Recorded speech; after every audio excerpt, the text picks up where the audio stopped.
Finance 407, Topic 1, Introduction to Multinational Finance.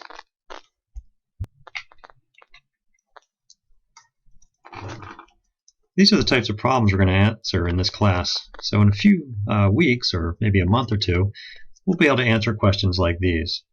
Suppose the peso has a bid-ask spot price of 12.5 bid, 12.6 ask, and the forward prices are 12.8 bid, 12.9 ask. Mexican interest rates are 8, 10% borrowing and investing, and U.S. interest rates are 1 and 3. The Mexican credit default swap rates are 150 basis points ask, 150 bid, 175 ask, and you might be asked to calculate the arbitrage profits from borrowing dollars, buying a Mexican bond, and using a CDS to hedge out the default risk. Or for a corporate finance example, you might be asked to calculate the NPV of a project that costs 100,000 Chilean pesos today. It generates 120,000 pesos in 1 year. The WACC for a Chilean investment is 15%. The spot price of the peso is 450 peso per dollars. U.S. and Chilean interest rates are 3 and 7, and you'll be asked to calculate the NPV. But first, you'll have to estimate the exchange rate in 1 year and then convert these pesos into dollars. Or another topic we'll do towards the end of the semester is you might be asked to calculate the difference between going from a domestic to a global portfolio, the savings and risk or the increase in return. So in this example, you have a global portfolio that has a mean of 8 and a standard deviation of 16. A domestic portfolio has 6 and 14. The risk-free rate is 1, and you might be asked to calculate how much risk could you reduce if you went from this domestic portfolio to this global portfolio, and you're targeting a 4% expected return. So these are the types of problems in multinational finance. So in the first topic, I reviewed the syllabus, so make sure you've read the syllabus thoroughly and come to me with any questions. Then we're going to do PowerPoint number 1, which this is. And our goal is to understand what globalization is and how Finance 407 fits into finance careers. Now we'll start with finance careers. I think of finance careers in 3 different ways: retail financial services, investment management, and corporate finance. So in retail financial services, we have retail banks, say local and regional banks, mortgage companies, financial advisors, credit cards. So you might have companies like B of A, Cap One, M&T Bank, and so on. And these businesses, what they're trying to do is earn income by maximizing fees on credit cards and banking services while providing some services and limiting risk for their customers. Investment management, you might work in the area of mutual funds, hedge funds, investment banking, or private equity. So here are some of the names that hire at Penn State. And again, in this area, you can think of it as managing money for other people.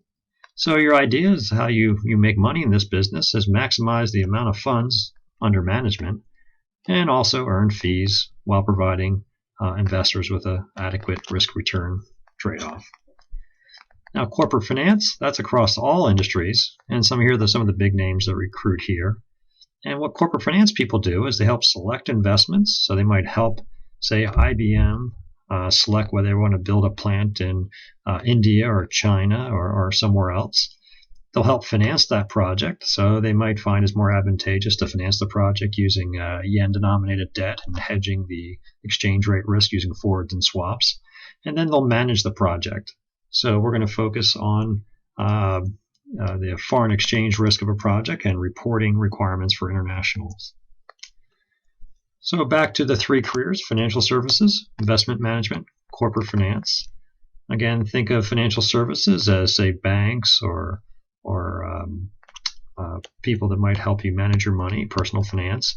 So you might be involved with sales or lending. So you might fill out loan apps and get customers to borrow money. You might be in reporting or regulatory compliance. In this course, Finance 407, we're going to deal with one of the primary products of banks and other financial institutions, and that's providing international exchange rates for customers and exchanging one currency for another. So we're going to talk a lot about foreign exchange transactions. And also, a lot of these banks provide services for businesses and individuals to hedge their FX risk. In investment management, whether we're talking buy side or sell side, so buy side, you can think of portfolio managers and the middle and back office that support them, or the sell side, where you're helping, or the investment bank is trying to help firms like IBM, say, issue debt or do some merger and acquisition services. In that area, we're going to talk about financial investing or foreign investing in this course. We'll talk about currency trading, global portfolio optimization, and currency arbitrage, say hedge fund strategies. Again, corporate finance, we're going to talk about how to value foreign projects. We're talking about foreign financing, how to, say, get the best borrowing rates from across the globe. And then we'll talk about measuring and managing country risk. So this gives you an idea of how this course fits across these three areas. Right. In class, we talked about whether you're interested in financial services, investment management, and corporate finance, and the students talked amongst themselves. Now, what is globalization? We talk about globalization. I generally refer to as an exchange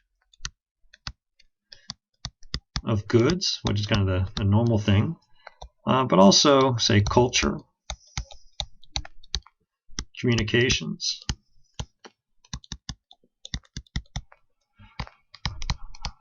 across the globe. So a lot of people might just talk about globalization as doing business in other countries, but I'm going to talk a more broader standpoint of exchangement of goods and culture and communication across the globe. And there was a lot of people that debate whether or not globalization is good or bad for the world, or good or bad for Americans. Actually, there's one study here that shows about 2/3 of Americans believe that globalization is bad, and there's a number of reasons why they say that. One is they worry about loss of jobs, outsourcing. They worry about environmental issues. Some of these are developing economies or outsourcing economies, don't have the regulation that they do in other countries. They talk about maybe loss of culture. That a global culture, you get to lose, what's special about each nation, and the ways of communicating and media and literature. So there's a lot of reasons why people say they think globalization is bad. On the other hand, you can make an argument of why globalization is good. You can say, in the big picture, globalization allows countries to specialize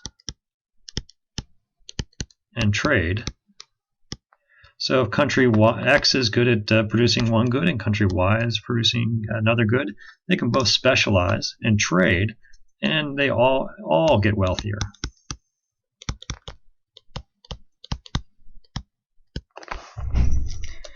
Another reason was mentioned in class on the no side is maybe exploitation of labor.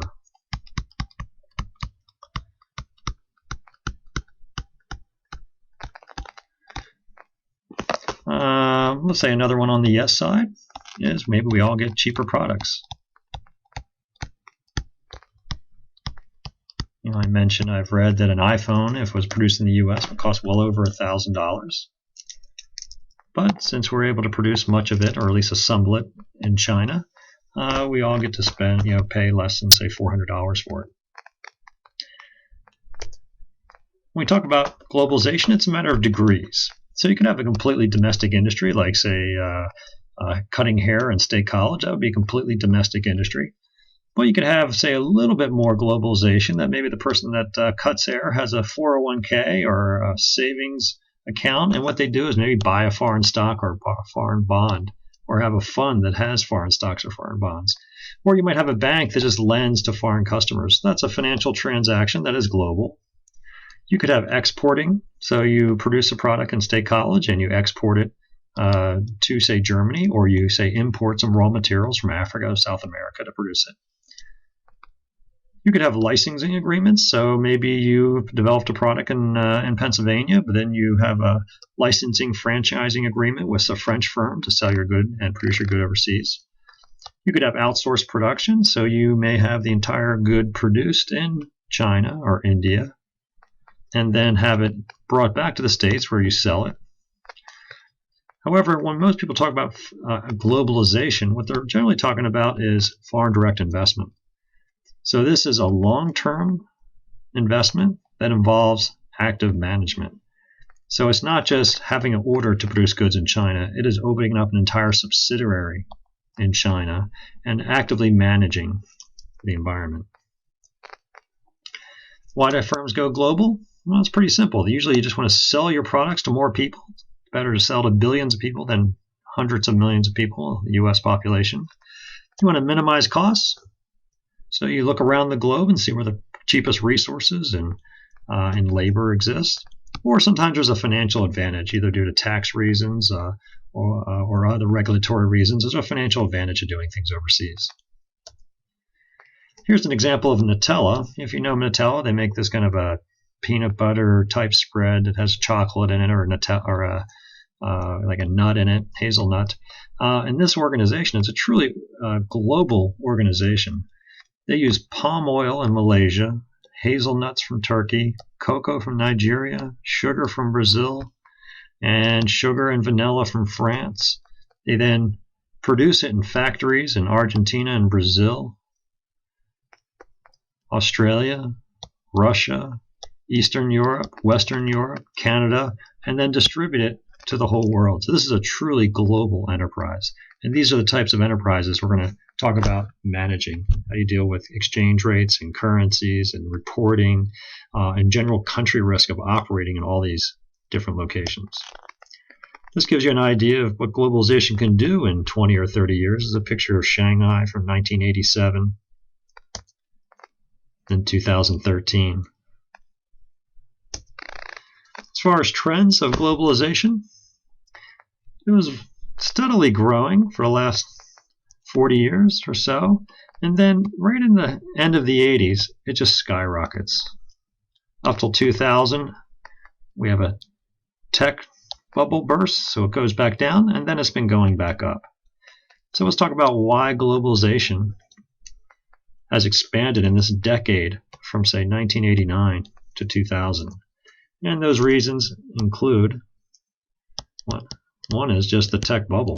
There's a lot of interest in foreigners, or non-Americans, buying U.S. tech companies and setting up operations in Silicon Valley. You had general just internet and communication improvements. So having computers and phones and the World Wide Web allows you to manage these complex organizations like Nutella. You had a wave of privatization. We had the Berlin Wall fall, and we had Eastern Europe, Russia, and then China privatized. So it's causing a wave of globalization. We had a sharp drop in shipping costs, namely those large cargo ships that sail across the oceans, bring goods from one continent to another. And we had the rise of, say, free trade areas and reduction of barriers.